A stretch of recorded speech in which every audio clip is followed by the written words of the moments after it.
The forest smelled like secrets, damp moss clinging to ancient bark, the faint tang of pine sap bleeding into the air, and something else, something sour and metallic that I couldn't quite place, like the breath of rusted iron exhaling from the earth itself. It was my third day on the trail, a winding scar of dirt and rock that snaked through the middle of nowhere, a place so remote even the crows seemed to whisper instead of caw, their calls muted as if afraid to disturb something sleeping beneath the roots. I'd planned this solo hike for months, poring over maps until my eyes burned and my vision blurred, triple-checking my gear like a paranoid survivalist preparing for the apocalypse. My pack was a fortress, dehydrated meals that tasted like despair in powder form, a water filter that gurgled like a dying man's last breath, a sleeping bag rated for sub-zero nights, and a folding knife that felt more like a security blanket than a weapon. Sharp enough to cut an apple, maybe, but laughable against anything with teeth or intent.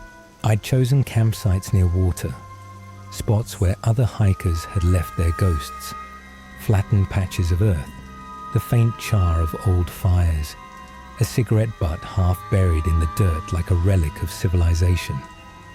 Safety in numbers, I told myself, even if those numbers were just echoes, faint traces of people who'd come and gone without a trace. The first 2 days had been a parade of polite nods and small talk, a ritual of strangers bound by the unspoken code of the trail. Where you headed? A grizzled man with a beard like steel wool had asked, his dog panting at his heels, tongue lolling out in a sloppy grin. The whole trail, I'd said, puffing out my chest a little, trying to sound braver than I felt. He'd raised an eyebrow, half impressed, half convinced I'd be a bear's lunch by week's end, his lips twitching like he was already writing my epitaph. Here lies the idiot who thought she could outwalk nature.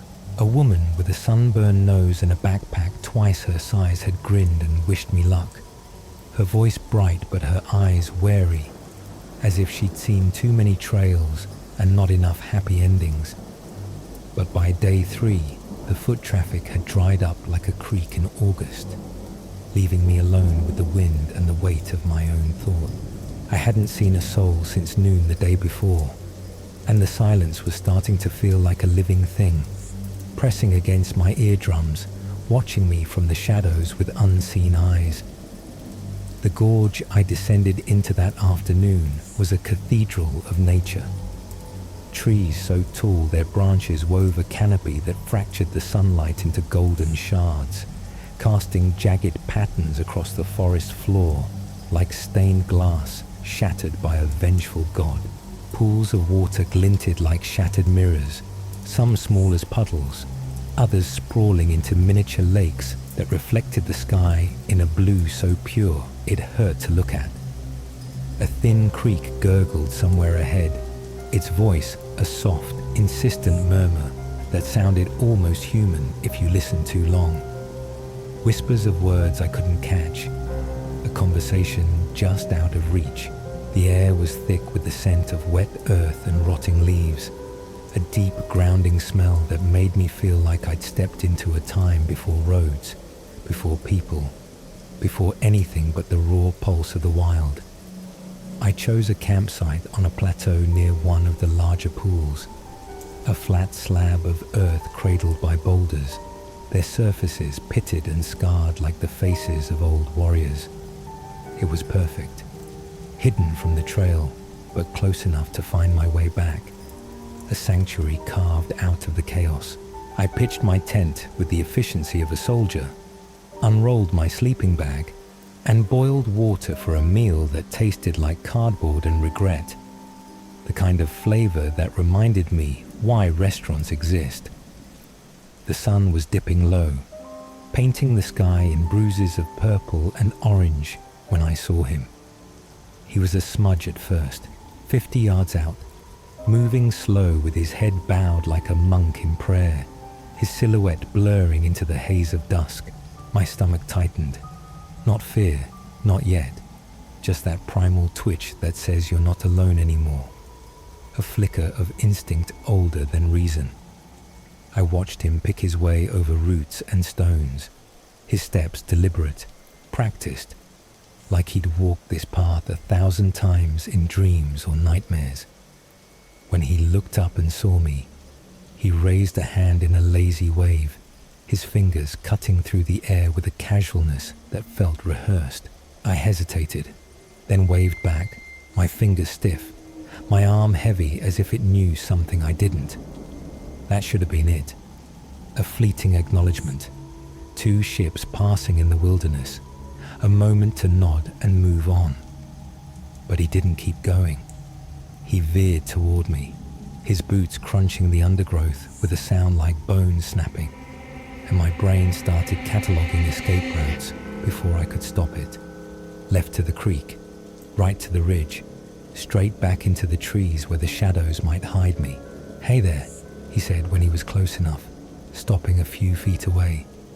His voice was warm, disarming, like a radio host selling toothpaste or salvation, smooth enough to make you forget the static underneath. Didn't expect to see anyone out here. Thought I'd have the place to myself. He was late 20s, maybe early 30s. Shaggy brown hair that fell into his eyes, a scruff of stubble that looked more deliberate than lazy. Clothes worn but clean, patched at the knees like a badge of honor. His pack was bulky but neat, the kind of setup that screamed experience. Every strap tightened, every pocket organized with a precision that felt almost obsessive. I forced a smile, my lips tight. "Yeah, same here. Been quiet today." He nodded, then glanced past me at my campsite, his eyes lingering on my tent like he was measuring it for size. "Mind if I set up near you? Just for the night. Safety in numbers, right?" He grinned, all teeth and charm, a smile that didn't quite reach his eyes, and dropped his pack before I could answer, the thud of it hitting the ground like a judge's gavel sealing my fate. Every nerve in my body screamed no. A chorus of red flags flapping in the wind, a symphony of warning bells that I couldn't ignore, but couldn't act on either. My mouth betrayed me, the words slipping out before I could choke them back. "Yeah, I guess so. Just for the night though, right?" He didn't respond, just started unpacking with the casual entitlement of a man who'd already decided this was his spot, his kingdom, his claim. My skin prickled, 1,000 tiny needles dancing across my arms. This wasn't normal. Hikers don't claim space like that. Not without asking, not without waiting, not without some shred of respect for the unspoken rules. He introduced himself as Darius, chatting as he worked like we were old buddies catching up over beers in a dive bar instead of strangers in a wilderness that didn't care if we lived or died. "Been on the trail 5 days, he said, hammering a tent stake with a rock, the dull thunk echoing through the gorge like a heartbeat. "Started at the other end. How's it treating you so far?" I kept my answers short, vague. Yes, no, it's fine. Dodging anything that might give him a map to my life, a key to my vulnerabilities. I didn't tell him I was alone, that no one was expecting me for days, that my phone was a useless brick out here, its screen dark and dead as a gravestone. The sun sank lower, the last rays bleeding into the horizon, and he started piling firewood between our tents, a small mountain of sticks and branches that looked more like a pyre than a campfire. "No point freezing," he said, flicking a lighter with a practiced snap, the flame catching with a hiss. "Might as well have a good fire tonight." I hadn't planned on a fire.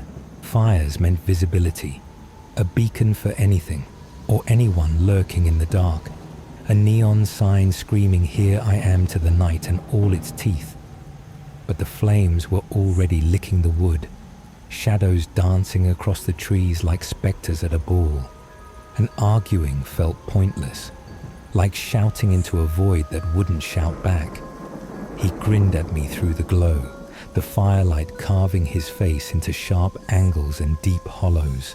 "You eaten yet?" I lied, said yes, my voice flat. But he unzipped his pack anyway, pulling out a pot, instant rice, a can of beans, and, God help me, a vacuum-sealed steak, the plastic glinting in the firelight like a trophy. The smell hit me like a punch, rich and savory, meaty tendrils curling into my nose and waking a hunger I'd buried under layers of self-control. My stomach growled loud enough to wake the dead, a traitor announcing my weakness to the world. "Come on," he laughed, a sound too bright for the darkening woods. "I can hear that from here." I hesitated, my feet rooted to the ground, but 3 days of bland mush had weakened my resolve, eroded my defenses like water wearing down stone. I sat by the fire, the heat seeping into my aching muscles, a warmth that felt like a betrayal as I took the plate he offered. The steak was heaven, warm, juicy, real, the kind of flavor that made me forget the world for a fleeting second, and I hated myself for it. He was charming, I'll give him that. A snake oil salesman in hiker's boots. Told stories about past hikes. A bear that stole his boots and left him barefoot in the rain.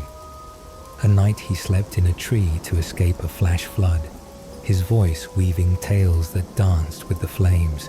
I laughed despite myself, the tension easing like a knot untying, my guard slipping inch by inch until I was bare and vulnerable. The fire burned low, the night deepened, and exhaustion pulled at me, a tide dragging me under. I must have dozed off, just for a second, my head dipping as the warmth cocooned me, because when I opened my eyes, the world had changed.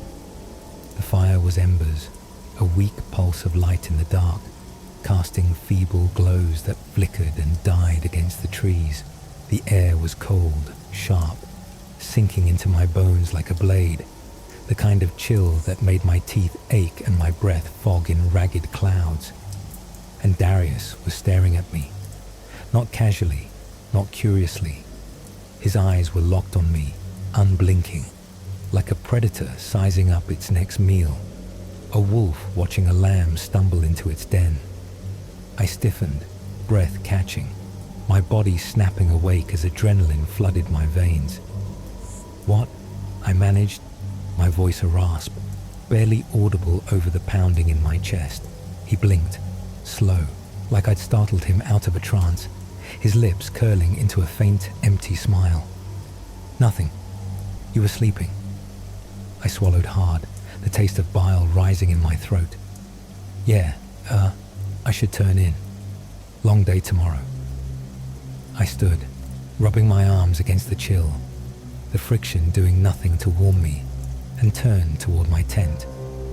Footsteps followed, too close, too fast, the crunch of dirt, a gunshot in the stillness. I spun, heart slamming against my ribs, a frantic drumbeat echoing in my skull. He was right there, inches away, the smell of wood smoke and meat clinging to him like a second skin, mingling with something darker, something rancid I hadn't noticed before.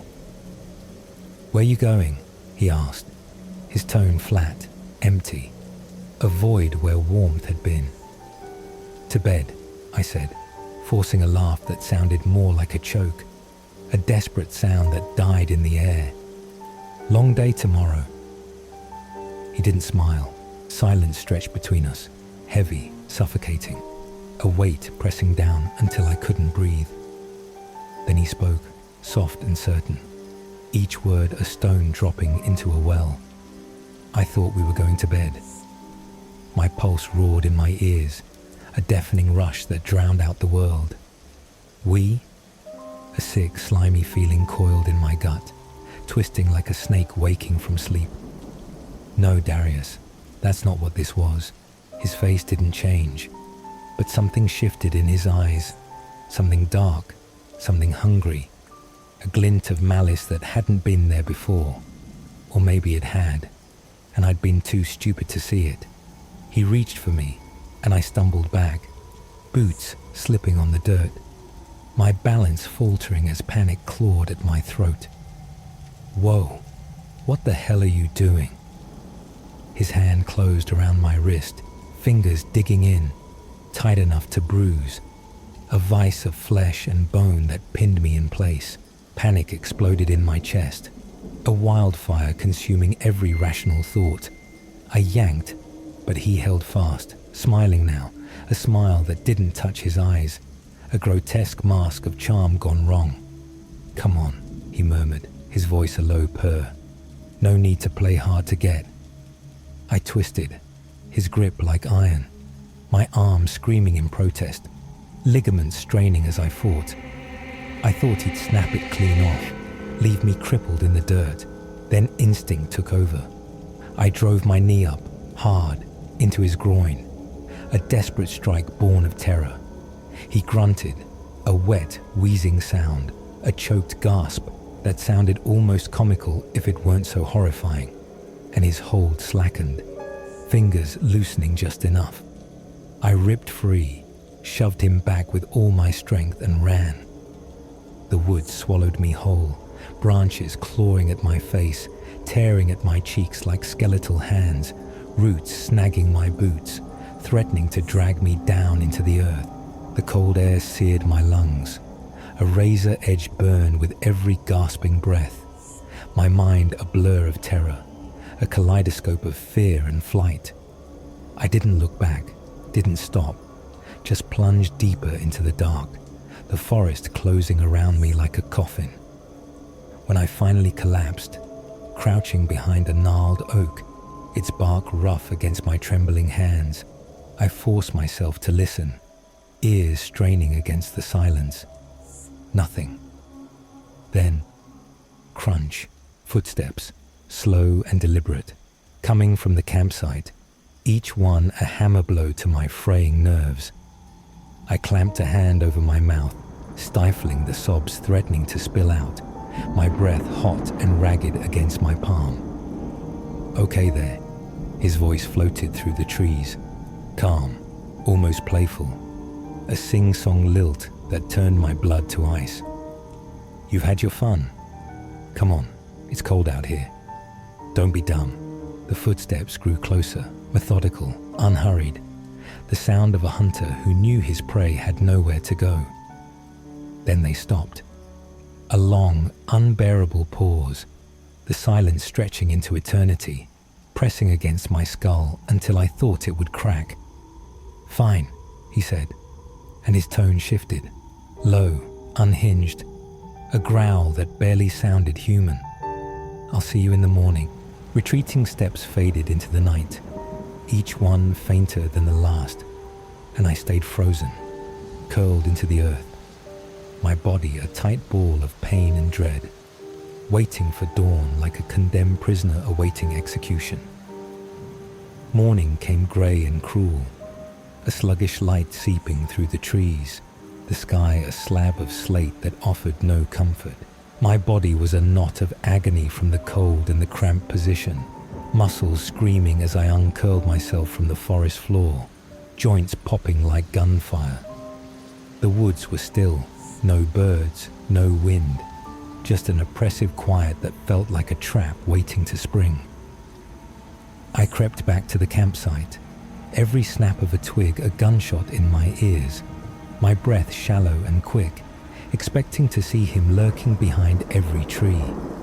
He was gone, his tent, his pack, the fire, all erased like he'd never existed, the ground wiped clean as if the forest itself had swallowed him whole.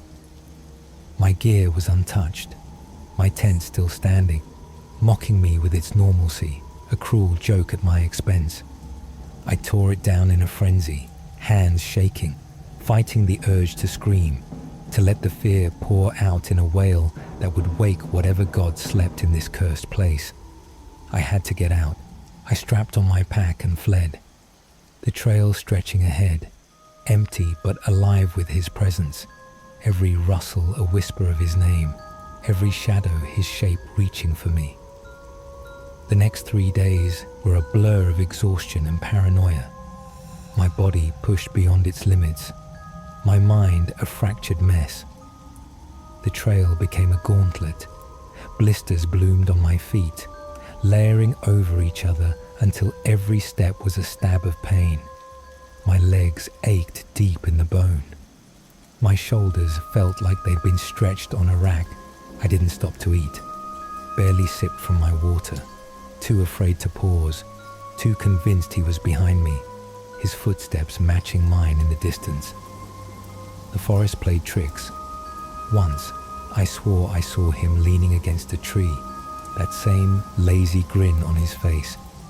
But it was just a twisted branch, a cruel mimicry. Another time, I found a scrap of fabric caught on a thorn, red and tattered, and my heart stopped until I realized it was from my own jacket, torn in my flight. The creek's murmur grew louder, more insistent, and at night, when I dared to rest, it sounded like laughter, low, mocking, his voice woven into the water. By the time I reached the trailhead, I was a wreck, a hollow shell of blisters and exhaustion, my clothes soaked with sweat and grime, my hands raw from clutching my pack straps. I signed out of the logbook, my name a trembling scrawl, the pen slipping in my shaking fingers, and saw his, Darius, in thick, jagged letters, dated hours before me, the ink dark and fresh, as if he'd just been there. He'd left the trail, backtracked the way I'd come, a ghost moving against the current. I scanned the parking lot, the cars, the road. Nothing familiar, but everything wrong. The air heavy with a threat I couldn't name. I locked myself in my car, knuckles white on the wheel, the steering wheel cold and unyielding under my torn hands, and drove away, the nightmare clinging to me like damp rot, a stain I couldn't wash out. I haven't been back, but sometimes, in the dead of night, when the world is still and the darkness presses close, I hear footsteps, slow, deliberate, coming closer, the sound of boots on dirt, a promise unfulfilled. The trail stretched on, didn't it? Empty, endless, whispering with shadows that cling to you long after the fire dies out. One woman's escape from a nightmare named Darius, a name scratched into a logbook, a ghost that might still be out there, waiting for the next lone hiker to stumble into his path. But the wilderness doesn't stop at the trees. It sprawls across hills, creeps into the dust of forgotten ranches, and coils around the edges of broken down buses stranded in the dark. If that story left you gripping your seat, wondering what lurks just beyond the light, then stick around, because we're only getting started. This is NoSleep Nightmares Reddit, where the shadows don't sleep, and neither should you. Hit that subscribe button if you're brave enough to keep going, and drop a comment below. Tell me, what would you have done with Darius breathing down your neck? Let's see who's got the guts to face the next tale. Up ahead, two friends ride into a night where the land itself seems to turn against them. A cattle run gone wrong, where the sound of a shovel becomes a promise of something far worse than rustlers. The ranch smelled like dust and memory. Sun-baked earth kicked up by hooves, the sweet rot of manure baking under a relentless sky, and the faint musk of horse sweat clinging to everything like a second skin. A scent so thick you could chew it if you breathed too deep. It was early spring, the kind of season where the air still carried a bite, sharp and cold against your teeth. But the hills were already rolling out a carpet of green, dotted with wildflowers that looked too fragile to survive out here. Little bursts of yellow and white trembling in the wind like they knew something we didn't. I'd grown up 15 miles from this sprawl of land, in a town so small it didn't even warrant a stoplight. Just a gas station with a flickering neon sign that buzzed like a dying fly, and a diner where the coffee tasted like regret, burnt and bitter, as the dreams of everyone who'd ever worked there.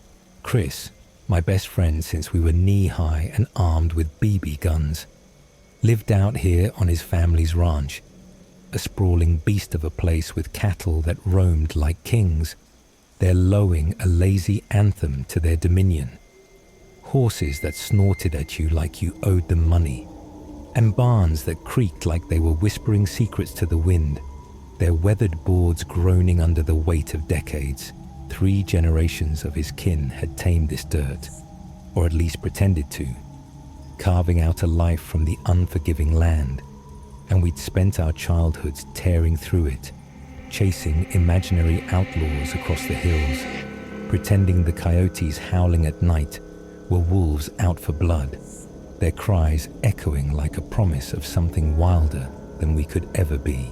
That spring break, Chris had a wild hair up his arse about playing cowboy for real, his eyes glinting with that reckless spark I'd learned to both love and fear. "Cattle run," he'd said, leaning against the porch rail with a grin that promised trouble, his voice low and conspiratorial, like he was pitching a heist instead of a chore. "Just you and me, out on horseback, rounding up the strays. 2, 3 days tops. We'll camp under the stars, eat like kings. Well, kings who like beans and trout, and live the dream." His dad usually sent hired hands for this kind of grunt work, rough men with calloused hands and sun-creased faces who smelled of tobacco and quiet resentment, but they were short-staffed, and Chris figured we were man enough to handle it. 2 dumb kids with more bravado than sense. I didn't have anything better to do. My alternative was sitting in my room, staring at the same 4 walls, while the town's one radio station played country songs about heartbreak and pickup trucks, the kind of music that made you wonder if life was just a loop of bad decisions set to a steel guitar. So I said yes, because what's a little frostbite and saddle sores between friends?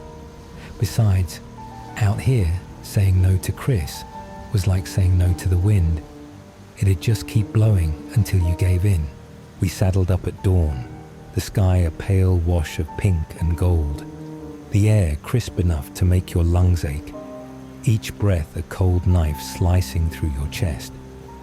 My horse, a chestnut mare named Daisy, with a temper like a scorned ex, snorted as I tightened the cinch, her breath fogging in the chill, her ears flicking back like she was already plotting my demise. Chris rode a black gelding called Midnight, all muscle and attitude, the kind of beast that looked at you like it knew your secrets and didn't approve, its dark eyes glinting with a disdain that felt personal.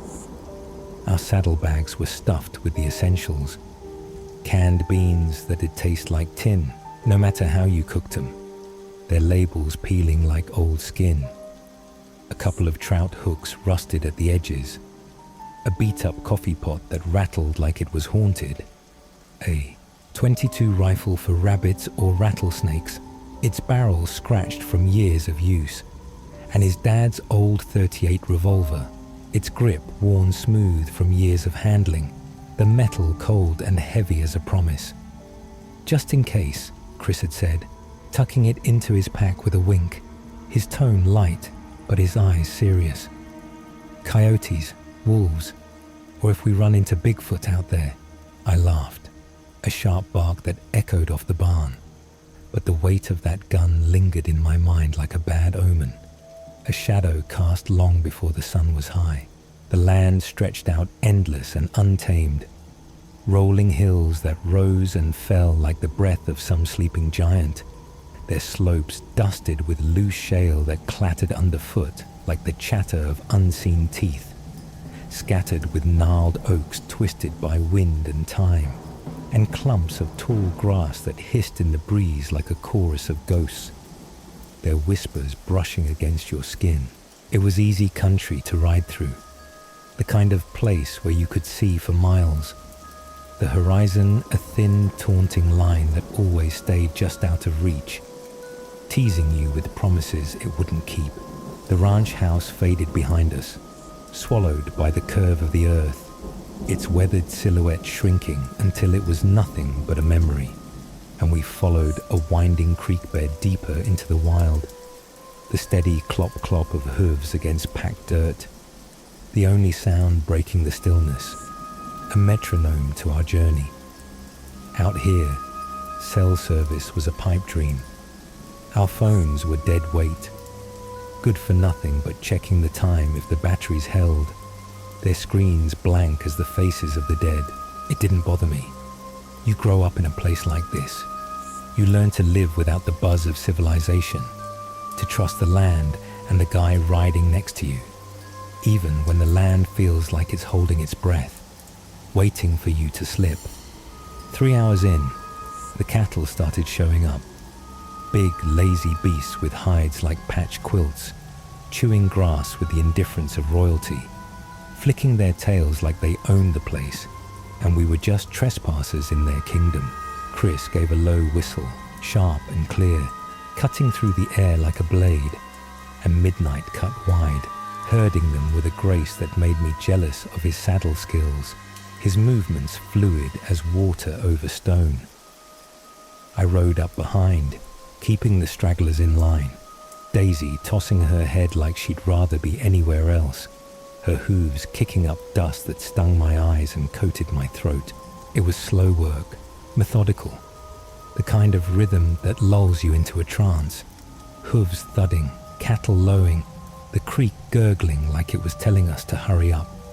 Its voice, a low, insistent hum that vibrated in your bones. By midday, we'd gathered 30 head in a lower field, their massive bodies grazing contentedly, oblivious to the 2 idiots sweating under the sun, our shirts sticking to our backs like second skins. The plan was simple. Keep pushing forward, scoop up the rest of the strays, then drive them all back to the main ranch. Easy, right? Famous last words, the kind you carve on a tombstone when the joke's on you. Late afternoon, the land started to shift. Hills steepened, their slopes littered with loose shale that skittered underfoot like the scampering of unseen claws. And the trees grew denser, their branches knitting together like a net closing in, casting shadows that pooled in the hollows like spilled ink. It wasn't a forest, not really, just enough cover to make you feel watched, the air thickening with a weight that pressed against your chest. Chris pointed to a ridge ahead, his gloved hand cutting through the air like a signal flare. Old campsite up there. Fire pit, flat ground, room for the horses. We'll crash there tonight. I nodded, trusting him like always. He knew this land better than I knew my own reflection. Every dip and rise etched into his bones from years of riding it. His confidence a lifeline I clung to without question. We reached the spot just as the sun dipped below the horizon, painting the sky in streaks of blood and fire, the colors bleeding into each other like a wound that wouldn't clot. It was exactly as he'd said, a clearing carved into the hillside, a ring of blackened stones marking an old fire pit, a couple of logs dragged into place like someone's idea of furniture, their bark peeling like flesh, sloughing off bone. The pit was full of charred wood and ash, flecks of something that might have been paper scattered by the wind, too faded to read, their edges curling like secrets burned away. It looked used, but not recently, like whoever'd been here last had left in a hurry and never looked back. The silence of the place heavy with their absence. We unsaddled the horses, their coats slick with sweat that glistened in the fading light, and tied them loose near a clump of trees, their tails flicking at flies as they settled, their snorts puffing into the cooling air. I gathered sticks, the dry snap of twigs under my boots echoing like small bones breaking, while Chris built the fire, the crackle of flames cutting through the dusk like a lifeline, its warmth a fragile shield against the creeping dark. We cracked open the beans, their metallic tang hitting the air as we pried the lids off and speared a couple of hot dogs on sticks. Gourmet dining, ranch style. The kind of meal that makes you wonder if starvation might be the better option. We sat back, the warmth licking at our boots, the firelight painting our faces in flickering oranges and reds. The night was quiet, just the pop of the fire, the occasional snort from Daisy or Midnight, and the distant hum of crickets stitching the silence together, a fragile thread holding the world in place. We talked about nothing. School rumors about who'd hooked up with who. The girl at the diner who always gave Chris extra fries with a shy smile. The time we accidentally set his dad's shed on fire and blamed it on lightning. Laughing until our sides hurt at the memory of his old man's fury. Normal shit. The kind that keeps you grounded when the world feels too big, too empty. Then we heard it.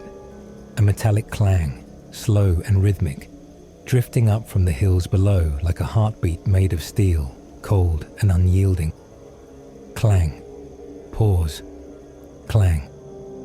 Chris froze mid-sentence, his hot dog dangling from the stick, its grease dripping into the fire with a hiss, his brow furrowing like he'd just bitten into something sour and couldn't spit it out.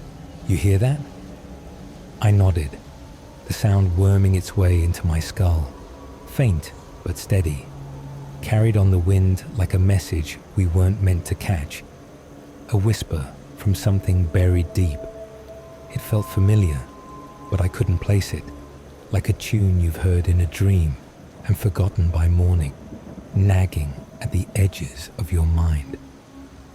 Chris tilted his head, listening hard, his eyes narrowing. Sounds like a shovel. A shovel? Out here, at night, miles from anything. The idea was so absurd I almost laughed, but the clang. Pause.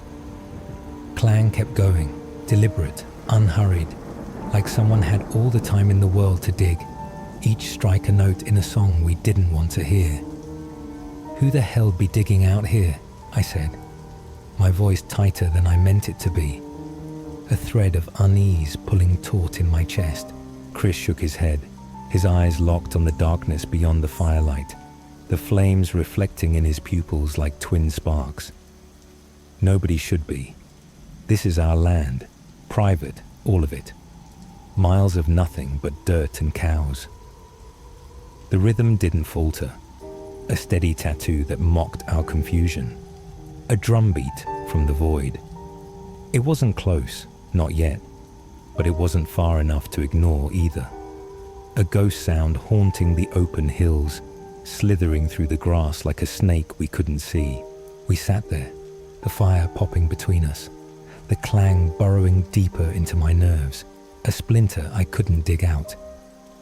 Maybe an animal, I offered, grasping at straws, my voice thin as the excuse. Chris snorted, a harsh sound that cut through the tension. What? A raccoon with a Home Depot gift card? That's no animal. He stood, cupped his hands around his mouth and hollered, "Hey, who's out there?" The clanging stopped, sharp and sudden, like a record needle yanked off the vinyl, the silence rushing in thick and heavy, even the wind holding its breath as if afraid to move. The fire crackled, Daisy snorted, her ears twitching, but nothing answered. We waited, breath shallow, ears straining, the hills staring back at us, empty and black, their stillness a lie. Maybe they took off, Chris muttered, sitting back down, but his shoulders stayed tense, his hand hovering near his pack where the .38 waited, its presence a cold comfort. Or maybe they're burying a body, I said, half joking, but the words landed like lead, sinking into the quiet, a stone dropped into a well with no bottom. He poked at the fire, sparks spiraling up like tiny screams, their brief lives snuffed out in the dark. Could be a poacher, or some dumbass burying trash, hell if I know. The unease wouldn't shake though. Something about the way the sound had cut off, like whoever was out there had been waiting for us to notice, testing us, playing a game we didn't know the rules to. We finished eating, the beans sitting heavy in my gut like a bad decision, and cleaned up camp, stretching out near the fire, boots off, the warmth pulling us towards sleep like a siren's call. The horses settled, their breathing slowing, the night slipping back into its rhythm. And I thought maybe we'd imagined the whole thing, a trick of tired minds and too much open space. Then a scream ripped through the dark, high-pitched, raw, nothing human. A sound that clawed at your spine and left it bleeding, a jagged tear in the fabric of the night. The horses lost their minds, rearing and kicking, hooves slamming the dirt like thunder, a chaos of muscle and fear. Daisy's reins snapped taut, her eyes rolling white, her whinny a shrill cry that pierced my ears, and midnight bolted, tearing free with a crack of leather that snapped like a gunshot, disappearing into the black. Chris and I shot up, scrambling for control, the firelight throwing wild shadows across the clearing, jagged shapes that danced like demons on the edge of sight. Easy, easy. I gritted out, gripping Daisy's bridle, my knuckles white against the leather, but she was beyond reason. Her muscles coiled like springs ready to snap, her hooves churning the earth into a mess of dust and desperation. Chris cursed, lunging for midnight's trailing reins, his boots slipping on the shale. But the horse was gone, swallowed by the night, a phantom lost to the void. Another scream, closer now, long and distorted, like something out of a horror flick, where the budget ran out but the terror didn't. A sound that twisted in your gut and stayed there. My heart hammered, a frantic beat drowning out everything else. A drum roll to my own panic. That wasn't a coyote, wasn't a mountain lion. Those I knew, their calls familiar as the wind. This was wrong, alien. A sound that didn't belong in any world I understood. A wail from something that shouldn't exist. Chris yanked the .38 from his pack, his face pale but his grip steady, the gun a dark extension of his hand. What the fuck was that?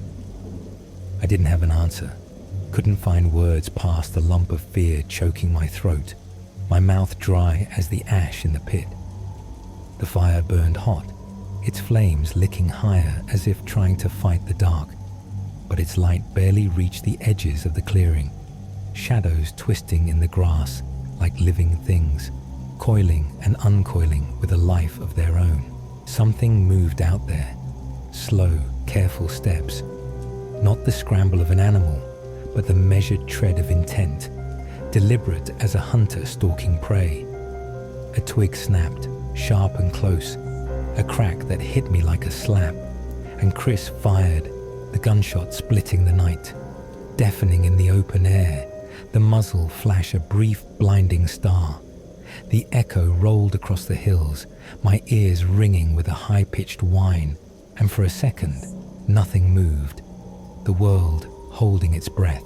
Then a shuffle, quick, clumsy, retreating into the dark, not running but leaving, like a kid caught sneaking out and sauntering off anyway, daring you to follow.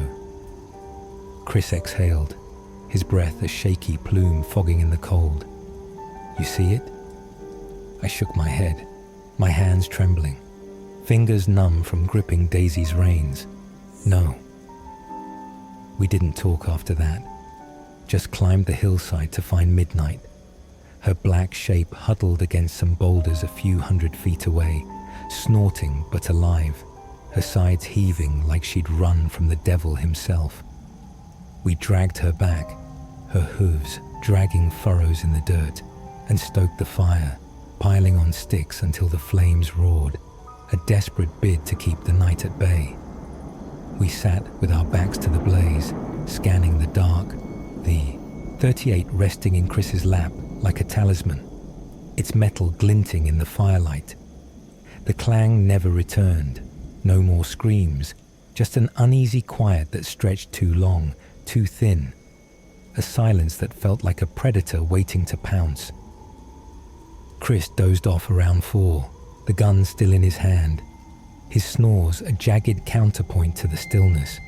His face slack, but his fingers twitching like he was fighting in his dreams. I stayed awake, nerves raw, the cold seeping through my jacket, waiting for the sky to lighten, for the sun to burn away the shadows and prove it was all in my head. Then, just before dawn, a voice, low, deep, close, a gravelly whisper that slid under my skin. "Hey boy." I whipped around, nearly tumbling into the fire, my heart in my throat, pounding so hard I thought it had burst. Nothing. Chris stirred, muttering something incoherent. The horses shifted, their ears flicking, but the clearing was empty, the dark a blank wall staring back. I told myself it was exhaustion, my brain playing tricks after a night of hell, a hallucination born of too much fear and too little sleep. But then I saw it, a figure at the edge of the firelight, tall and thin, still as stone, watching me, its head tilted like it was curious, studying me like a bug under glass. I couldn't see a face, just the vague shape of limbs, long and angular, the outline blurred by the haze of smoke and shadow. My stomach turned to ice, a cold weight that sank deep. "Chris," I hissed, not looking away, my voice a desperate thread in the dark. He jolted upright, eyes bleary, the gun snapping up with a jerk. "What?" "Somebody's here." He followed my gaze, his breath catching, but the figure stepped back, once, twice, then melted into the dark, dissolving like smoke on the wind. We sat frozen, the sun creeping up 30 minutes later, painting the hills in a cold, unforgiving light that did nothing to warm the chill in my bones. We packed fast, no words, just the rustle of gear and the thud of hooves as we rode out, hard and fast. The morning air biting our faces, stinging my cheeks like 1,000 tiny needles. The ranch loomed ahead hours later, a sprawling house with a wraparound porch, barns scattered like afterthoughts, their red paint peeling like old blood. Chris's dad, Hank, was outside, coffee in hand, squinting at our wild-eyed arrival, the .38 still in Chris's grip, his knuckles white around it. "The hell happened?" he said, voice rough as gravel, his eyes narrowing under the brim of his hat. "Somebody was out there, Dad," Chris blurted, his words tumbling over each other, digging in the night, then screaming, something weird. Hank's face didn't change, just a slow exhale as he rubbed his jaw, the stubble rasping under his calloused fingers. "Where?" "Near the camp, past the creek." He nodded, like he'd heard it before, his gaze drifting to the hills like they held answers he didn't want to share. "Get inside, I'll make calls." We obeyed, the warmth of the house doing nothing for the chill in my bones, the air inside thick with the smell of coffee and wood smoke, but offering no comfort. Half an hour later, Hank and 2 ranch hands rode out, their horses kicking up dust that hung in the air like a shroud. When they returned, his expression was grim, lines etched deeper into his weathered face. "Found a hole," he said, stepping onto the porch, his boots thudding heavy. 6 feet deep, maybe more. Empty. Chris went white, his voice a whisper. "So someone was digging a grave?" "Seems that way." I nodded, the image of that figure burning in my mind, its silent watchfulness a brand I couldn't shake. "Saw someone too, watching us." Hank stared at the hills, silent too long, his eyes distant like he was reading something in the wind. "Don't go out there rest of the season. Stuff happens on the land." And that was it, the scariest night of my life, brushed off like dust, dismissed with a shrug. But Hank's eyes said he knew more.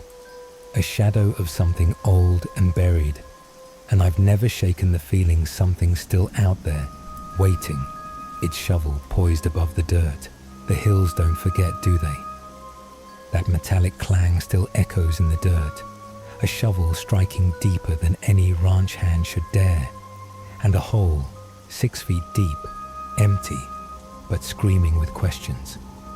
Chris and his friend rode hard to escape, but you can't outrun the feeling that something's still out there, watching from the ridge, its shadow stretching longer than the dawn. Hank's grim silence says it all. This land holds secrets older than the cattle, darker than the night. You're locked in now, aren't you? This is NoSleep Nightmares Reddit, where every story digs a little deeper into the things we can't unsee. If you're hooked, if that scream in the dark made your heart skip, smash that subscribe button and join the sleepless. Leave a comment too. What do you think was digging out there? A grave? A trap? Or something we can't even name? Your theories keep the fire burning. Next up, we're trading horses for a bus, stranding a group of kids on a road where the night doesn't just watch, it reaches in. The air inside the bus was a swamp of teenage chaos. Stale potato chip dust hanging thick, a gritty haze that coated your tongue if you breathed too deep. The sour tang of beef jerky wafting from Ben's backpack like a rancid cloud, and the sharp, chemical whiff of cheap body spray some kid had doused himself with, probably thinking it'd impress someone, though it mostly just stung your eyes like a bad science experiment.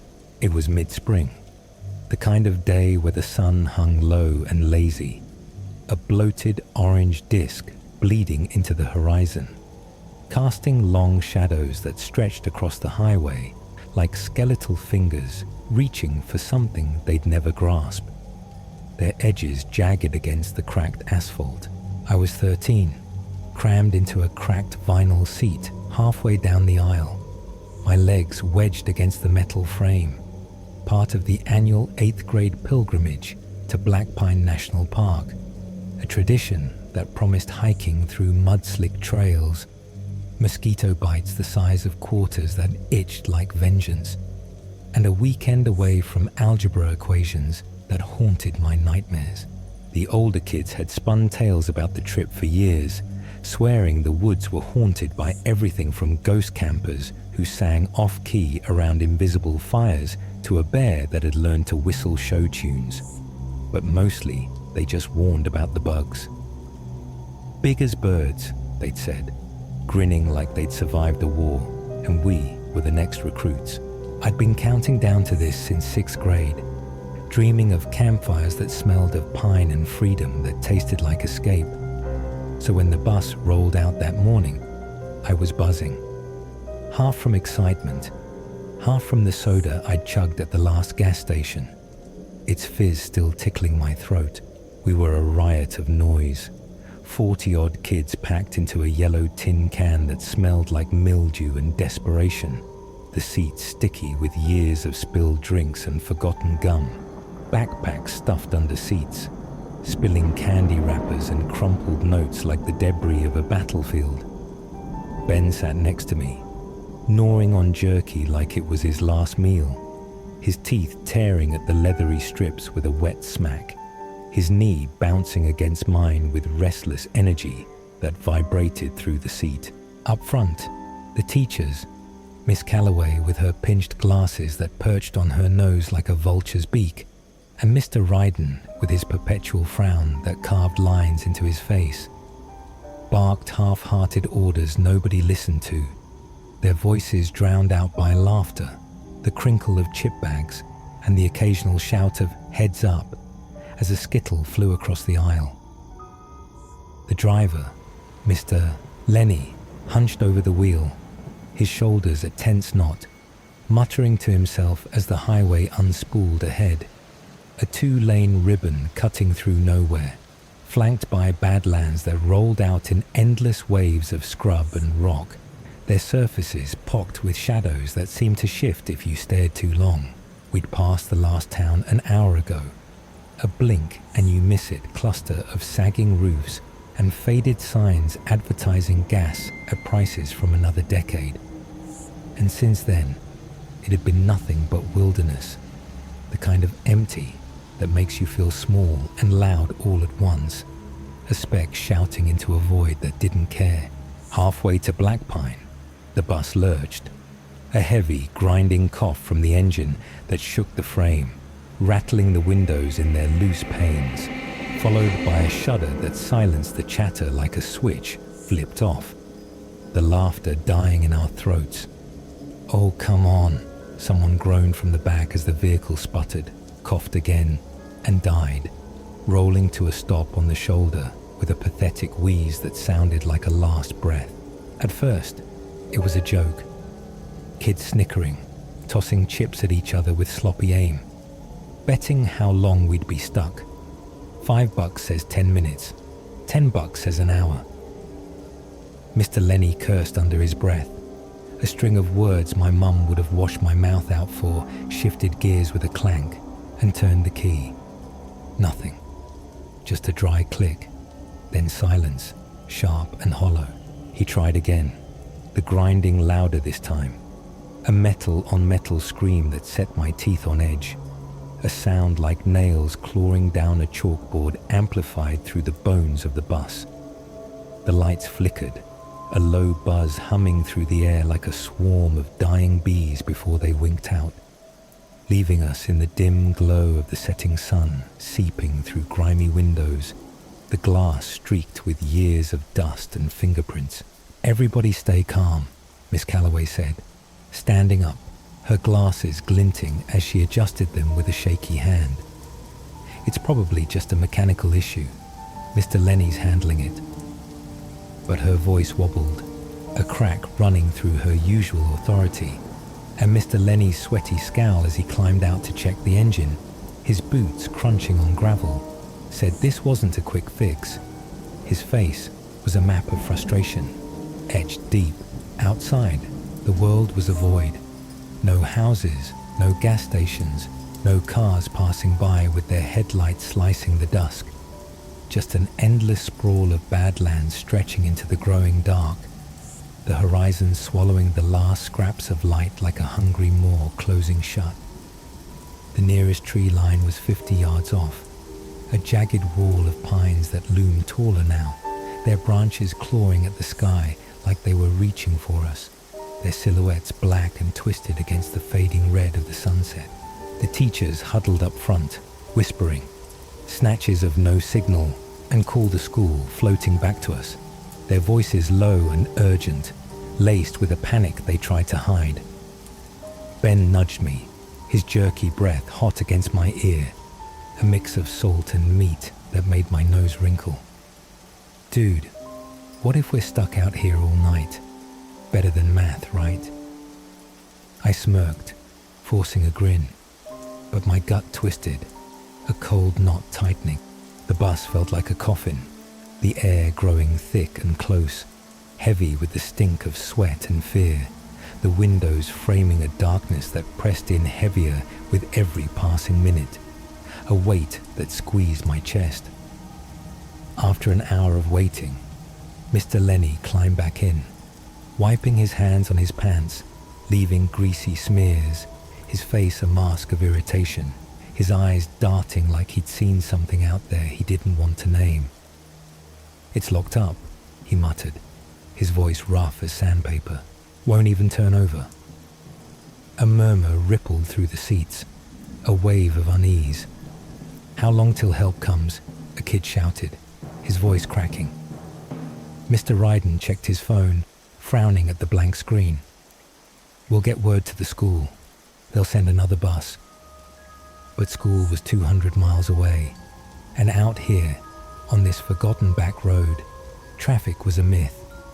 I couldn't remember the last car we'd seen, the silence outside absolute, broken only by the wind's low moan. The teachers decided we'd shelter in place, let us shuffle seats, talk quietly, eat whatever snacks we had left, their voices strained as they tried to keep order. I swapped spots with Ben to sit by the window, cracking open a bag of Doritos and passing them around. The crunch a small rebellion against the growing quiet, the salt stinging my cracked lips. The sun was gone now, swallowed whole. The emergency lights casting a sickly red glow on the asphalt outside. A pulsing heartbeat that barely pierced the black, flickering like it was on its last legs. For a while, it was almost fun. Us against the night. A stranded crew laughing at our own bad luck, swapping stories about who'd puke first on the hikes tomorrow. Then the first scream shattered it all. It didn't come from inside. No, it was out there, beyond the faint pulse of the lights, a raw, guttural wail that sliced through the dark and froze us mid-breath, a sound that clawed its way into your skull and stayed there. Conversations died. A chip bag rustled and stilled, every head snapping toward the windows, eyes wide and glassy. A breathless second passed, then nothing. No echo, no follow-up. Just the weight of that sound hanging in the air like a guillotine blade, poised and waiting. Miss Calloway cleared her throat, her voice thin as a thread stretched to breaking. That was probably a fox. Animals make strange noises out here. I shook my head, the lie too flimsy to hold, crumbling under its own weight. That wasn't a fox. It was human, or had been once. A sound like someone being ripped apart, slow and deliberate, each note dripping with agony. Ben went rigid beside me, his whisper a hiss that cut through the silence. Dude, what the hell was that? I didn't know, couldn't answer. My eyes glued to the window, the glass cold against my fingertips, fogging with my shallow breaths. Lock the doors, Mr. Ryden barked, his face tight, his usual frown deepening into something feral. Windows up now. Mr. Lenny hesitated, his hand hovering over the controls, then flipped a switch, the folding door hissing shut with a thud that felt final. A seal on our tomb. He turned the key again, a futile click-click mocking us, the engine as dead as the hope in his eyes, his knuckles white on the steering wheel. Miss Calloway forced a smile, her lips trembling. We're safe in here, kids. Just an animal. But her words sounded hollow, like she was convincing herself more than us, and the way her hands trembled, clutching the edge of a seat, betrayed her. Her glasses slipping down her nose, the bus went quiet. A tomb of wide-eyed kids huddling closer, casting nervous glances at the windows, their reflections pale and distorted in the glass. Outside, the emergency lights flickered, illuminating a few feet of cracked pavement before the darkness swallowed everything. A maw waiting to chew us up, its edges fraying with each pulse. Then it started, a soft tap, faint against the glass behind me, like a fingertip testing the surface. A gentle probe that sent a shiver down my spine. A few kids gasped. Someone let out a shaky laugh, half expecting a prank, a nervous giggle that died fast. But then another tap on the other side, then another and another, slow, rhythmic, spreading along the bus like raindrops feeling for a crack, a deliberate pattern that tightened my chest. All right, who's doing that? Miss Calloway snapped, whirling on us, her eyes darting between anger and fear, her voice cracking like brittle ice. A girl a few rows down whispered, her voice small, It's outside. My blood turned to ice, the taps growing louder, more insistent. A chorus of unseen hands circling us, their rhythm a heartbeat from beyond the grave. I pressed my forehead to the window, breath fogging the glass in quick, ragged bursts, and peered out, the cold seeping through my skin. A face stared back, pale, smooth as wax, hovering just beyond the light, its eyes black pits that sucked in the night, deeper than any shadow I'd ever seen. My chest seized, a scream clawing up my throat but dying there, trapped behind my teeth, my lungs burning. It didn't blink, didn't move, just watched. Its lips curled in a smile that wasn't a smile, too wide, too wrong, stretching across its face like a wound stitched shut with malice. Then it was gone. Not vanishing, but turning, darting back into the dark with a speed that wasn't human. A blur of motion that left an afterimage burned into my eyes. I jerked back, gasping, Ben grabbing my arm, his fingers digging in. What? What did you see? Before I could choke out an answer, another face appeared. Same pale sheen, same hollow eyes.